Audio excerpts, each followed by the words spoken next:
Usain Bolt. Judging by the outpouring of love and affection he received, it probably has to be him, but the achievements of Wade van Niekerk should not be overlooked. He came within 0.03 sec of a 200 meters and 400 meters double despite clearly being exhausted after 6 punishing races. Here, the mascot deserves an honorable mention too for keeping the crowd gasping and laughing during quieter moments. Sean Ingle. Usain Bolt embraces Justin Gatlin after the men's 100 meters final. Bolt's good grace in a rare but undeniably distressing defeat only added to his legacy. Photograph. Tom Jenkins for The Guardian. Usain Bolt. Even in defeat, the Jamaican was the man London 2017 organisers were using to sell the final remaining tickets for Sunday evening by reminding the crowd he would be completing a farewell lap of honour. Martha Kellner. Usain Bolt. Who else? Bolt compared his last race to Muhammad Ali's final defeat to Trevor Berbick in 1981. It would have been a preposterous remark if it had been made by anyone else. Andy Bull. Usain Bolt. There is only one athlete who could end London 2017 with a disappointing bronze medal and a heartbreaking DNF, yet still be the star of the show. Lawrence Oster. Breakthrough athlete. Norway's Karsten Warholm reaction at the finish line after winning the men's 400 meters hurdles final won him plenty of admirers. Photograph. Tom Jenkins for The Guardian. Karsten Warholm. The 21-year-old Norwegian stunned himself more than anyone by winning 400 meters hurdles gold, and then turned up to the press conference in a Viking helmet.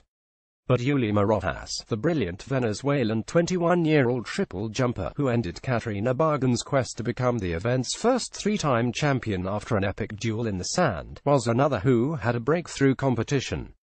Karsten Warholm. The Norwegian is only 21 and a former decathlete, but he led from gun to tape in the 400 meters hurdles with one of the most commanding victories of the week. His scream at the end was sensational, too. Karsten Warholm. His winning time in the 400 meters hurdles may have been the slowest since 1991, but he's just 21, and has been specializing in the event for only 3 years. Karsten Warholm. The Norwegian emphatically vindicated his switch from the decathlon to specialize in the 400 meters hurdles, winning the world title and plenty of fans with his endearing reaction.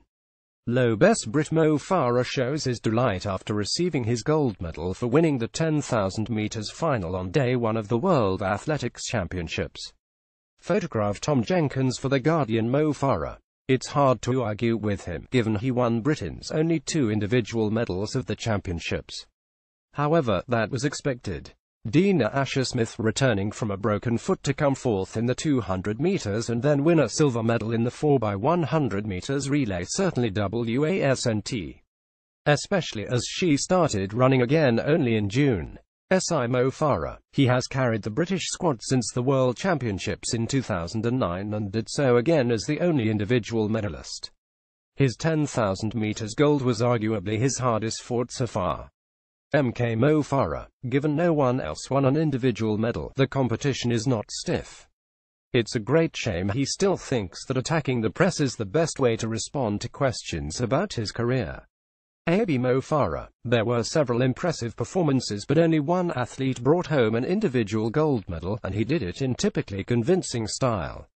Best moment. There was joy for both Great Britain's men's and women's 4x100 meters relay squads, who won gold and silver medals respectively.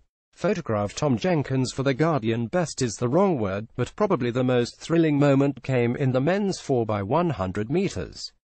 As the batons changed hands for the final time, the USA and Britain were fighting it out for gold, with Usain Bolt an outsider in his last ever race.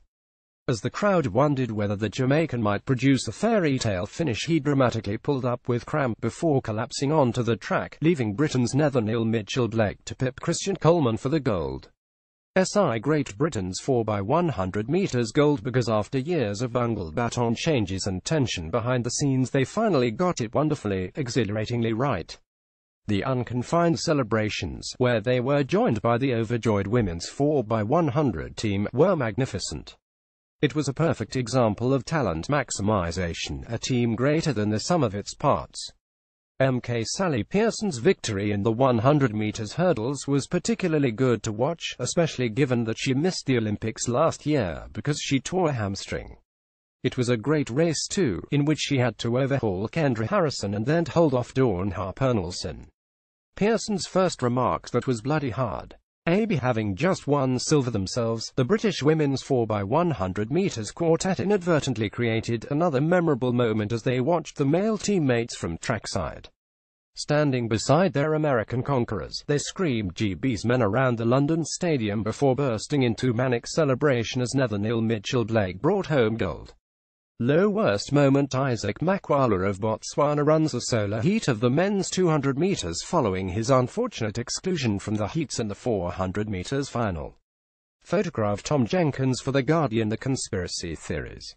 On the track, they came when Shawnee Miluibo clipped her calf just 10 strides from the line when cruising to victory in the women's 400 meters, and again when Bolt was injured in the 4x100 meters. The crazy suggestion the pair might be trying to avoid drug tests. Given they both won other medals in the championships, this was clearly nonsense. Off the track, it was also rubbish that the IAAF were deliberately stopping Isaac Makwala running in the men's 400 meters to give the Golden Boy Wade van Niekerk an easy path to a gold medal. Still, some believed it. The IAAF's handling of the Isaac Makwala incident. Not because it was incorrect to ban him from the 400 meters final and refuse him entry to the stadium, but because of its news management. Reasoning was not relayed to the Botswana team, the crowd in the stadium or the media, and it resulted in an uninformed mess. The men's 100 meters final. We've heard a lot of worthy remarks about why it's wrong to boo Justin Gatlin. If he had ever publicly come clean about what went on when he was working with his old coach Trevor Graham, or the cockamamie story he told when he failed his second drug test, he'd have more sympathy.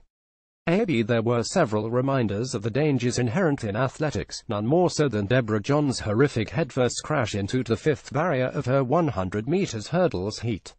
No serious damage was done, but the image of John lying face down and motionless on the track was a harrowing one. Before Doha 2019, the IAAF should realize that a World Championships in Qatar would be terrible for the sport. Why? Well, the stadiums will be half empty. And the event will take place in late September or early October due to the heat, which means the athletes will be tired so late in the year and it will struggle to get a look in during the football and NFL seasons. Given the serious questions about how Doha won the bid, the IAAF could yet be justified in taking it to another city, Berlin, Paris, heck even London again. It is an age-old problem with athletics, but, too often, the crowd in the stadium does not know what is going on or where to look. A textbook example was on the second Saturday night when Mo Farah's 5,000 meters was underway while two British women battling for medals in the high jump went largely ignored. What a waste. Invite an independent authority to take a close look at the IAAF's decision to hold the next World Championships in Doha. Stop telling the athletes that the onus is on them to replace Usain Bolt by becoming more colorful. Stop telling everyone else that everything is rosy just because they sold a lot of tickets in London. Boldly innovate the sport as a spectacle. SEPCO has banged the drum for brave new ideas, and now the IAAF must ride the wave from London 2017 and deliver. Bringing fringe field events front and center in their final throws, like the climax to the women's high jump final, would harness a swath of untapped entertainment.